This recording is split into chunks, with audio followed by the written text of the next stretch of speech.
Welcome back to another Monday Motivation. Hey everyone, welcome back to another Monday Motivation. Hope you're going really well. Hope you're kicking plenty of goals in your business. Hey, today I want to talk to you about market trends. We've had some great feedback every month.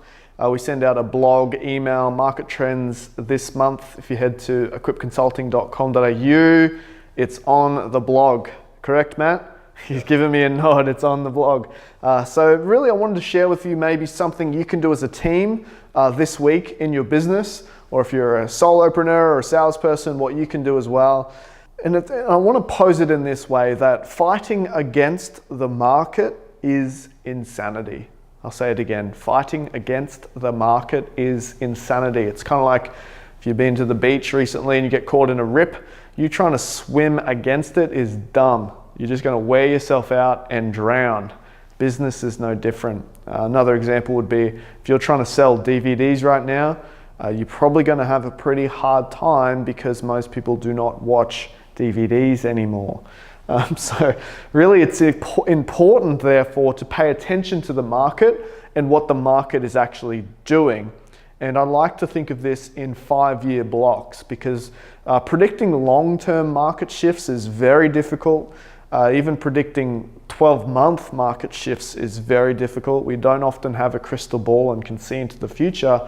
However, if you pay attention to what's happened in the past and what humanity is doing right now, by paying attention, you can start to get a pretty good clue on where it is trending. Now, there's 2 things I like to think of in my own business, group of businesses, and also the companies I consult to.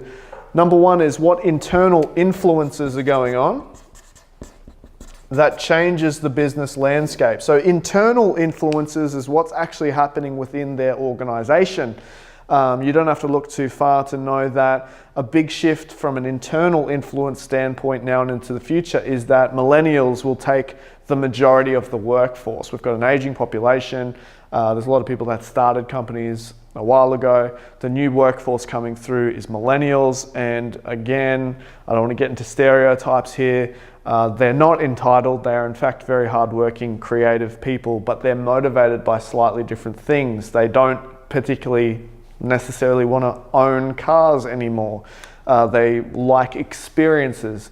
They understand that sometimes different financial rewards don't mean much to them. You know, it's a different way. That could be a big thing. So how do you position yourself to adapt to that and work for that and work with that, okay? Internal influences change, so we'll move ahead. The other one is external influences.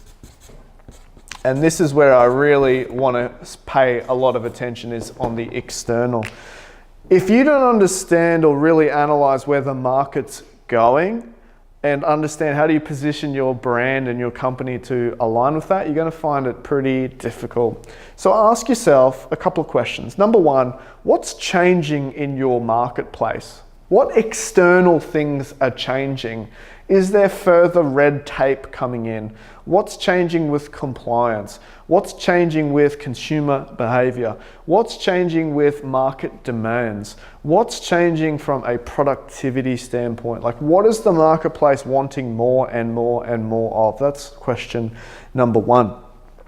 Question number 2 with the external is what do they really value now? Because sometimes in marketing and sales, we're putting together this USP, we're very product heavy, we're just talking about product.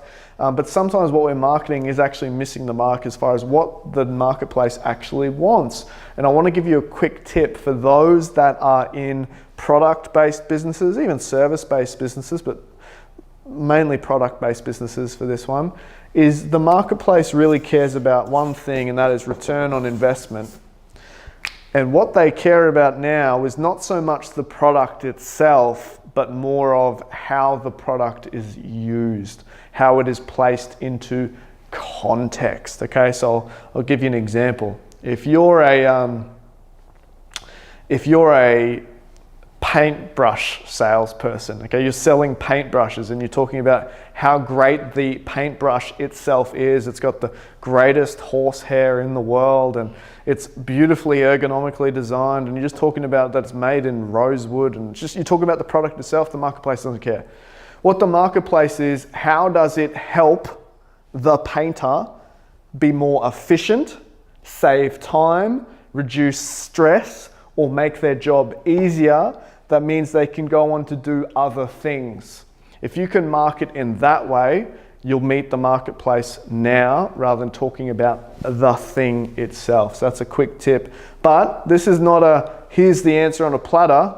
So my challenge to you, Monday Motivationers, if that's a thing, I want you to take this and use it as an exercise in your business this week. Grab a notepad and pen, get around a boardroom table, grab a cup of coffee and ask yourself, okay, company, what's the internal influences that are going on in our company right now, over the next 5 years?